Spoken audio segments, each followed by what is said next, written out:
আমাদের 2টা অ্যাম্বুলেন্স আছে। যদি লাশ পরিবহনের জন্য কেউ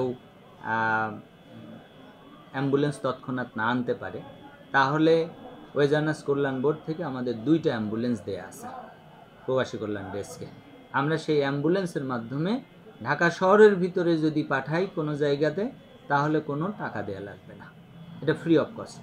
তো ঢাকা শহরের বাইরে যদি লাশটা নিতে হয়, তাহলে কিলোমিটার প্রতি 40 টাকা করে, এবং বডি ভাড়া 1000 টাকা, আর হচ্ছে টোল, ওয়ান ওয়ে টোল, যে কোনো ফেরি অথবা ব্রিজ, সেতু, এইগুলোর টোল ওয়ান ওয়ে কর্মীর পরিবারকে বহন করতে হবে, আর আরেক ওয়ে এটা সরকার বহন করবে। এছাড়া কোনো জটিলতা নেই।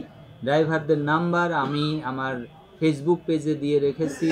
ইচ্ছা করলে আমাদের আরও কন্ট্যাক্ট নাম্বার আছে, প্রবাসী কল্যাণ ডেস্ক অথবা ওয়েলফেয়ার ডেস্ক HSIA দিয়ে একটা ফেসবুক আইডি আছে, সেখানেও বিভিন্ন ভিডিওর মাধ্যমে আমরা এটা প্রচার করে থাকি।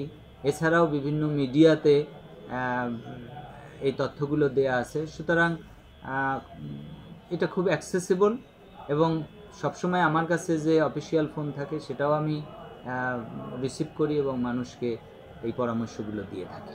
কারো কাছে স্বপ্ন পূরণ, কারো আনন্দের উপলক্ষ, আবার কারো জীবন পাল্টে দেওয়ার মুহূর্ত, কখনো জীবন বাঁচাতে সর্বোচ্চ গতিতে উড়ে চলা, কারো আবেগের শেষ মুহূর্ত, আপনজনের শেষ বিদায়ে শামিল হওয়া, এমন সব ইচ্ছে পূরণে সর্বনিম্ন ভাড়ায় দ্রুত গতির বাহন প্রবাসীর হেলিকপ্টার। আপনার প্রয়োজনে যোগাযোগ করুন আমাদের হটলাইনে।